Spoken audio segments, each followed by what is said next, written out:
Hello and welcome to Pali Musi Showcase. I am Sike and I'm here with Jan Capello to talk about alasa soweli. Hello, I am Jan Capello. Um, I made this game called Alasa Soweli for the Pali Musi Game Jam. So, Capello, first of all, thank you for joining us. Um, You're welcome. and congratulations on being the top ranked game. Thank you. So, tell us a bit about yourself and your Um, experience with game dev. okay. What do I say about myself exactly? I'm a game developer, but not a professional one exactly, just kind of in my on my own doing it. What do you say? Hobbyist maybe. Um, I've been using Unity for um 7 years maybe. Um, I kind of learned it on my own just with tutorials and stuff. Um, I've been doing programming before that.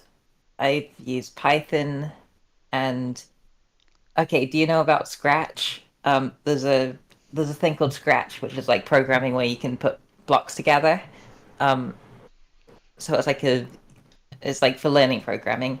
That's where I first started when I was a kid, and I learned programming from there, and then did other stuff.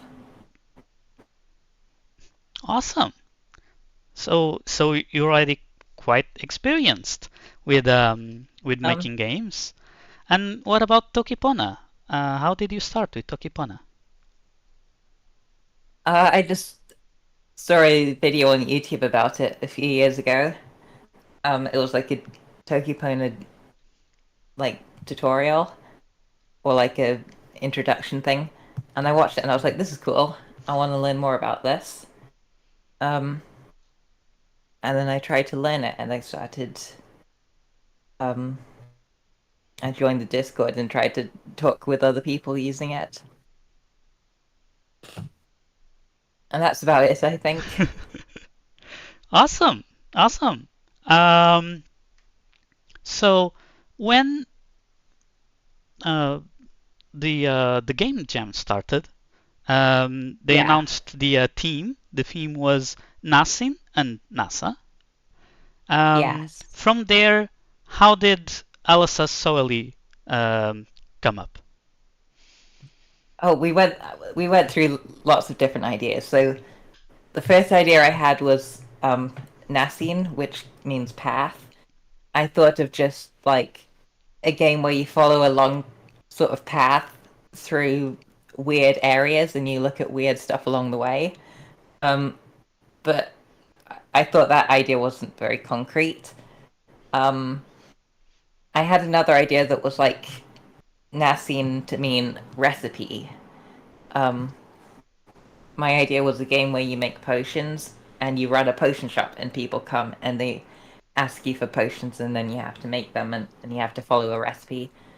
Um, okay, I don't know if you're familiar with there's a series of games called like Papa's Pizzeria and Papa's Freezeria and stuff.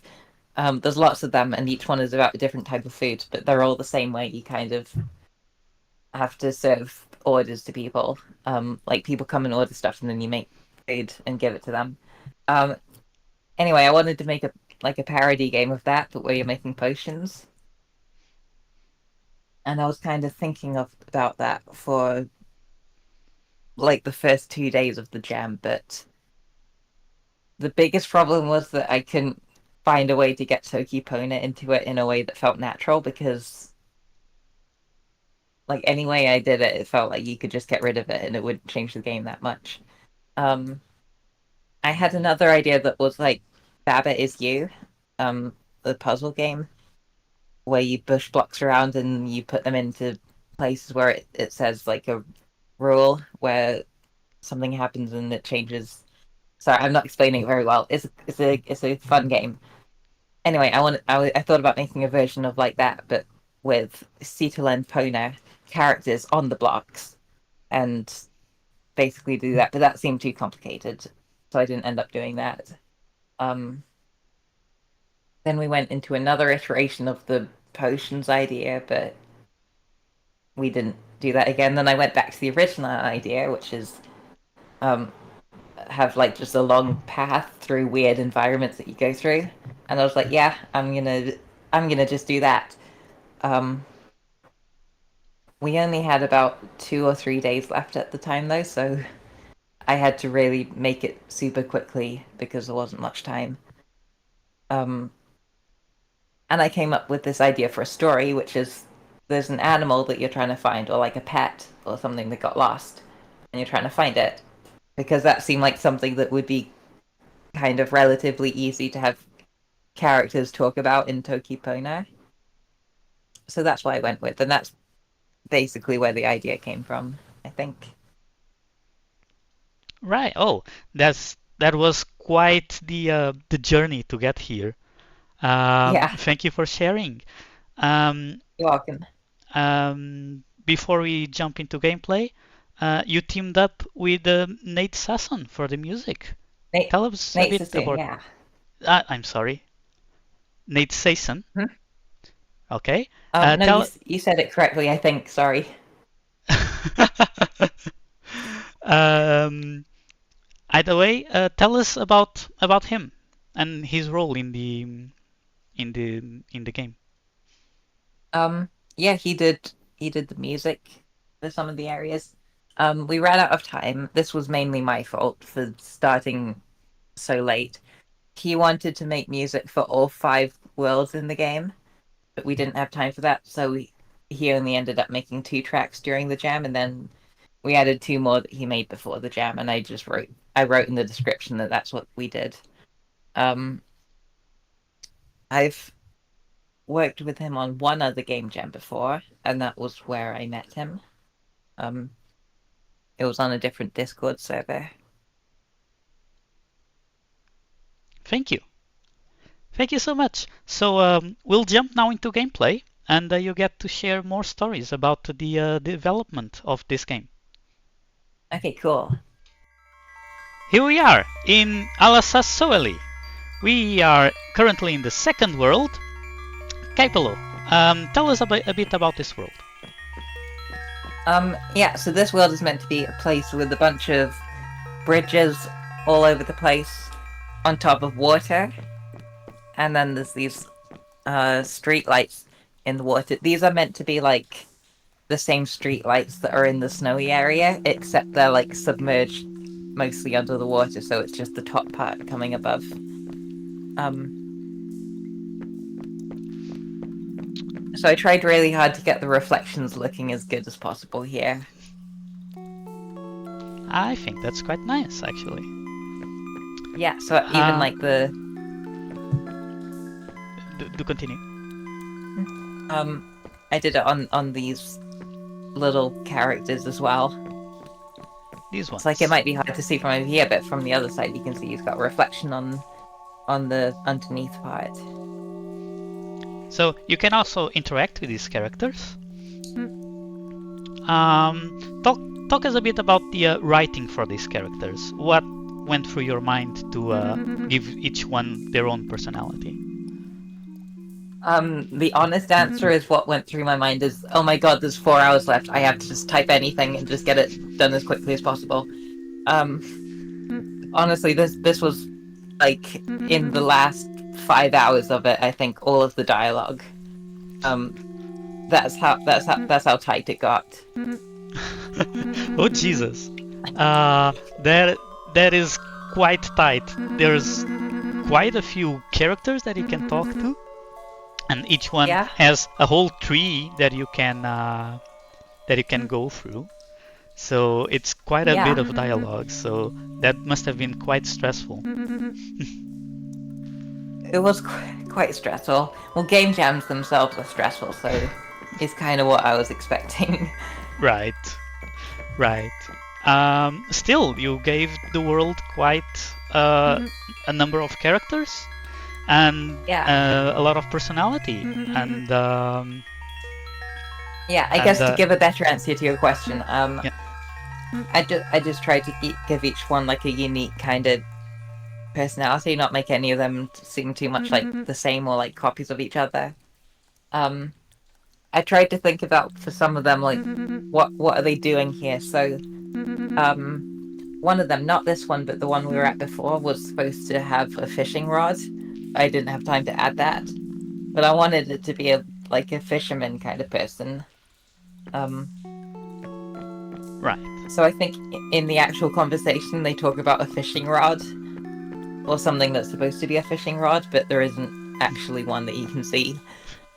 Um, Oh, and you then can see. um, Sorry to it's not that interrupt. one. It's Yeah, sorry to interrupt. I was going to show the reflection of the character as well, as you oh mentioned. yeah. Yeah, Um, we can go back to that one we didn't talk to.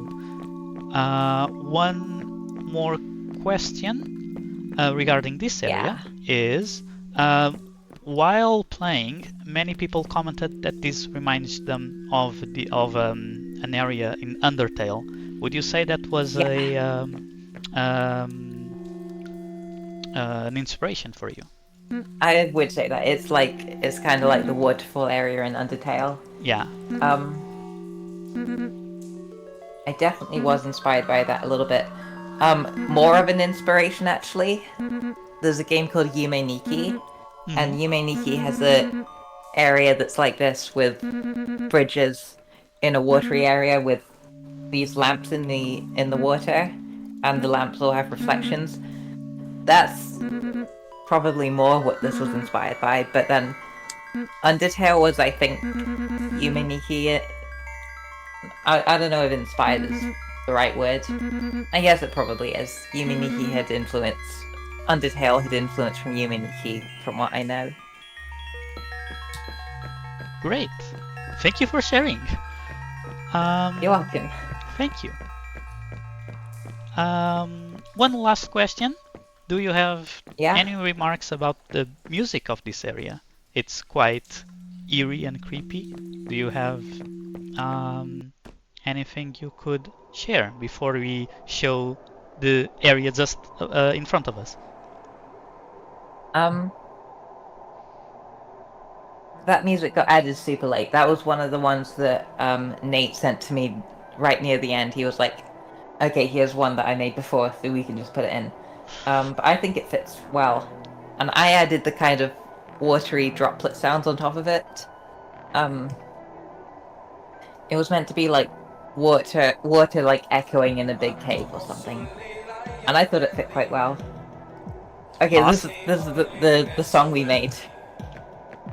Yeah, so this is the next area, and you specifically asked to show this area. Talk to us about this area.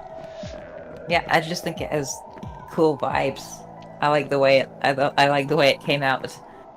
Um, I put these kind of billboards everywhere with Cetal and Pona text on them. So if you know Cetal and Pona, you can try and work out what they all say.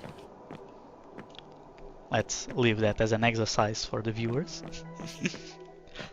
So the city is quite uh, dense.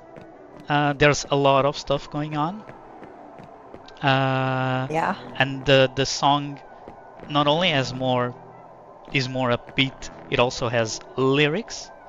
Um, yeah. so talk us a bit about how that came about. That was entirely Nate's idea.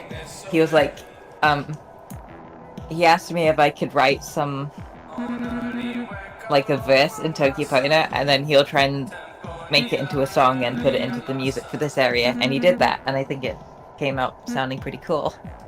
It did. That's really, really good. Thanks. This area does stand out as one of the better ones in the game. It's really pretty. The design of it all comes together for a very dense atmosphere. I think you did a great job. Thanks. Glad you like it.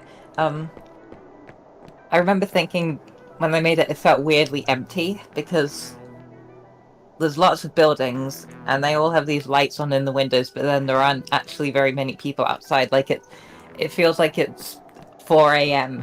and there's no one around. So I specifically had one of these characters here, like talk about how empty it seems, how it seems like there's not many people. Um, yeah, this one I think. This one.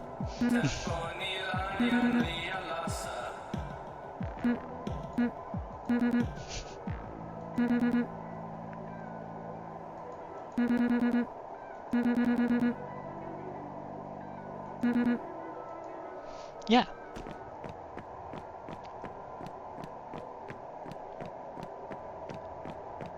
So I think we're reaching the end of the city. Yep, this is the tunnel. Yeah, this is where it goes into the next area. In the background, we're hearing There's, sirens there's from the police music. Yeah, sirens. yeah. So It's not. It's a separate thing. Um, I have this sound effect library, and it has a bunch of like background atmospheric kind of tracks, and one of them is just like city traffic and police sirens, and I just put that and made it loop. nice, nice. So yeah, this was a very short look at the at Alasa Soweli. Beyond here, it's more of the game, but I want you all to go and experience the game and leave a comment on the game's page as well. Okay, final thoughts. Final thoughts is I feel like the game ended up being pretty rushed because of how we didn't have much time left in the game jam to do it. I really wanted the characters to all have more unique designs. But I didn't have time for that, so I had to make them all look like these little people just with cloaks and eyes. Um, they didn't look unique the way I wanted them to. I made them match in with the color scheme of each area at least, but that's about it. Uh, I wanted there to be more worlds as well. I had an idea where you could like visit each world multiple times, but in like different areas. But didn't have time for that either. So yeah, mostly just super tight on time, and I had to just make whatever I could in the time. And it ended up being not quite what my original idea was like, but maybe close enough, hopefully. But that's kind of how it is with game jams, I think. Yeah, the, a project is never truly complete, is it? Yes.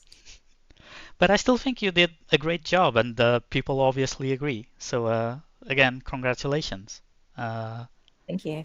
I'd love to see more from you as well. Speaking of, where can we find you? Speaking of, well, I've got my itch page, which is where all my other games are. It is kaipalo.itch.io. Um, and I've got quite a few up there by now, but some of them are bad if you go back a few years. And then we've got Nate Sazune, who is a very talented musician who did the music for this game. His SoundCloud is soundcloud.com/theepicnate.